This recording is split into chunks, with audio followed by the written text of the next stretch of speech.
Jean Parra, membre du groupe Nicaragua à la Fédération interjurassienne de coopération et de développement. Bravo pour le titre, vous êtes donc membre de ce groupe. Et puis on a été très étonnés par rapport à cette exposition, c'est qu'il y a 30 ans, des jurassiens se sont retrouvés au Nicaragua pour aider ce peuple. Expliquez-nous un peu le contexte déjà. Alors le contexte est difficile, 40 ans de dictature sanglante par la famille Somoza. Et puis en 1972, la création du Front sandiniste de libération nationale qui prend les armes, qui organise la lutte contre ce dictateur qui est renversé le 19 juillet 1979.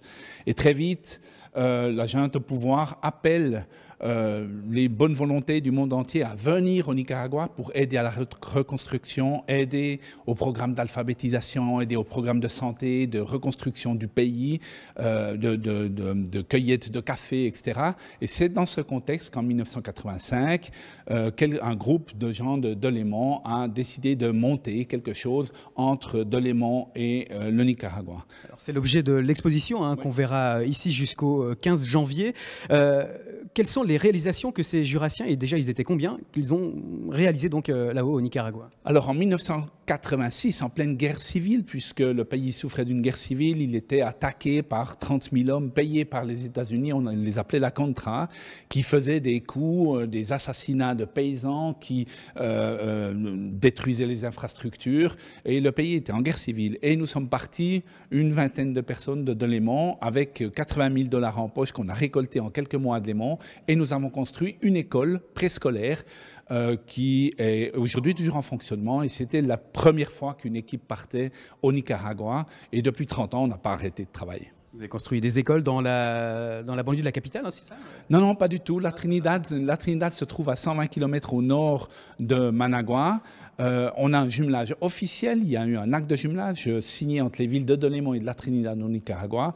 Et depuis 30 ans, avec une organisation non gouvernementale nicaraguayenne qui est très active à la Trinidad, nous portons des projets qui vont depuis la construction d'écoles, la construction de centaines de latrines, le creusage de puits d'eau, l'aménagement d'arrivées d'eau dans des zones rurales, un bibliobus, beaucoup de projets en direction des plus pauvres de la Trinidad.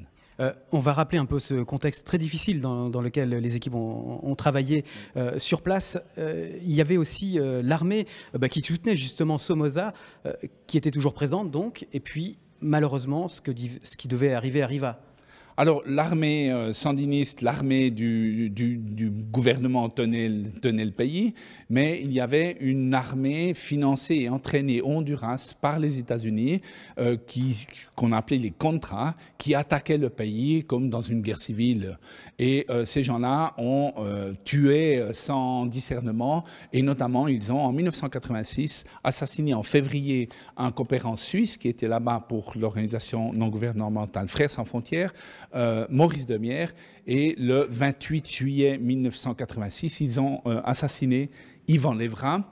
Yvan Lévra qui est venu à la Trinidad nous rencontrer, on a passé une demi-journée avec lui, et 6 jours après, nous étions tous les deux les Montins à son enterrement à Matagalpa. Et 30 ans après, cette histoire est toujours connue, et 30 ans après, les gens sont toujours mobilisés pour continuer le travail de construction du pays et de soutien aux plus pauvres qu'ont mené nos amis, aujourd'hui martyrs, à la Trinidad, au Nicaragua, il y a 30 ans. Qu'est-ce qu'il reste à faire ? Il reste beaucoup à faire, comme dans tous les pays pauvres. Le Nicaragua est toujours un pays pauvre, même s'il y a beaucoup d'avancées.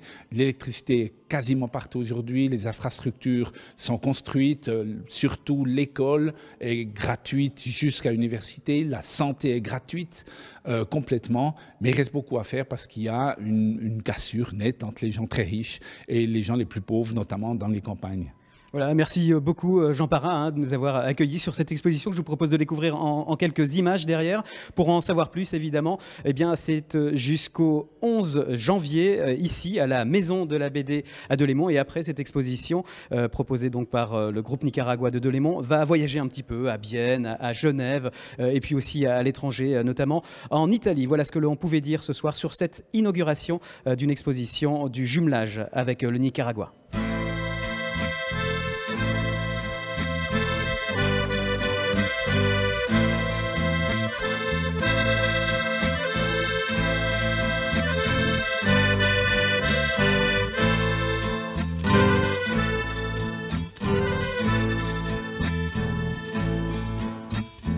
hablarles, compañeros, de las mujeres del Cuá que bajaron de los cerros por orden del general, de la María Venancia y de la Amanda Aguilar, dos hijas de la montaña que no quisieron hablar. Ay, ay, a nadie vimos pasar. La noche negra se traga aquel llanto torrencial. Ay, ay, la patria llorando está. Parecen gritos de parto los que se oyen por allá.